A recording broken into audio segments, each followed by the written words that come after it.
Another common problem is the appearance of distracting digital noise in images. Although digital camera technology has improved significantly in the past decade, digital noise is still very common with the less expensive point-and-shoot cameras, and even with the highest quality camera when you use it in very low light situations such as photographing at night, or as we saw in the previous tutorial where we really move the shadow slider in the basic panel over to the right in order to see into the shadow area of the image. The first thing you'll want to do before you start removing your noise is you need to view your image at 100%.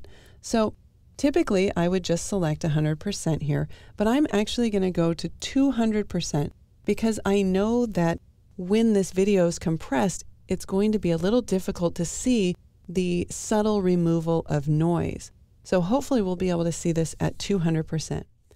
Then I'll scoot over to the detail panel, and we're going to focus in on the noise reduction area.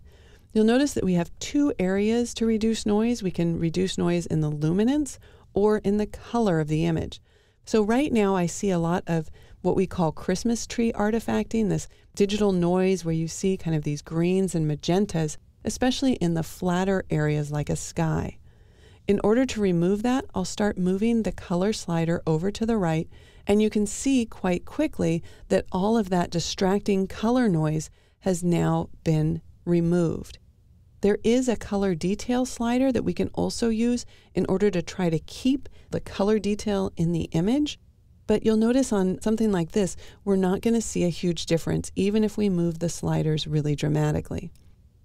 When we move to the luminance slider, you have to be much more careful. You don't want to be very heavy-handed here, because if I move this all the way to the right, although all the noise is removed, the image is losing detail.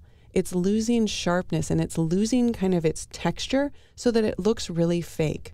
So let's back off on the luminance. I still want some detail in even the sky here. The way that you control how much detail you keep is with the detail slider. Again, I'm going to make a really drastic move here in hopes that we can see this after the video has been compressed. If I move it all the way to the left, I'm trying to tell Camera Raw that I want to get rid of as much noise as possible, even if that costs me a little bit of detail in my image.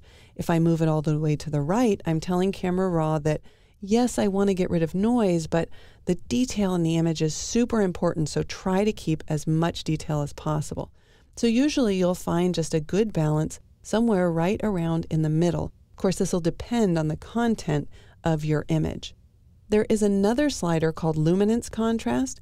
Now what this can do is, let's say we really move the luminance slider over so that the sky is just kind of this one solid color. The luminance contrast, if I move it over to the right, you'll notice that it adds back in kind of a mottled sky. The one thing to be really careful with is if you're working with faces or skin tones, be careful with the luminance contrast. You really don't want to move it over too far to the right or you'll start getting kind of this unnatural modeling in the skin tone. So let's back off on the contrast, and I'm also going to back off on the luminance slider.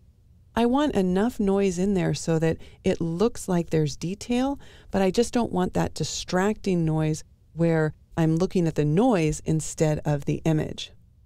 A good rule of thumb is that visually, as long as the noise isn't distracting, then the eye isn't going to mind.